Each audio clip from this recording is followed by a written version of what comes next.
ચારણ, રબારી, ભરવાડ, સમગ્ર ભાઈઓ ને બહેનો, આજે એક વાત ખુલ્લા કાને સાંભળી લેજો કે જેનું સામ્રાજ્ય, જેનું સંગઠન છે ને એનો સામ્રાજ્ય છે.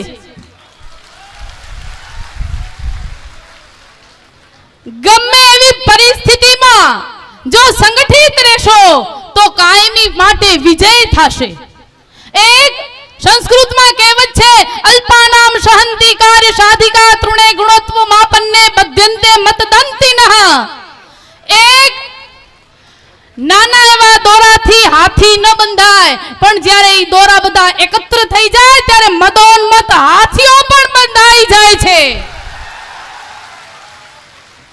આજે અહીંયા એકત્ર થયેલા સર્વ એક નોંધ લે કે આ કોઈ રાજકીય સભા નથી, આ એક ભાવની સભા છે, આ એક હકની સભા છે. આ માલધારી સમાજ જેમાંથી આવે છે એ દિવ્ય પરંપરામાંથી આવે છે. માલધારી સમાજ એના જીવન ઉજળા છે.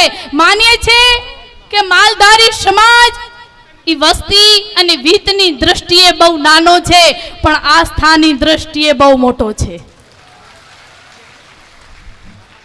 ભાઈએ કીધું કે માલધારીની સમાજની વસ્તી, આદિવાસી સમાજની વસ્તી 60 લાખની છે. તો હું એમ કહેવા માંગુ છું, કદાચ આદિવાસીની વસ્તી ગુજરાતમાં 60 લાખની હોય તો ચારણ, રબારી અને ભરવાડ ત્રણેય જ્ઞાતિની વસ્તી થઈને 1 કરોડની છે.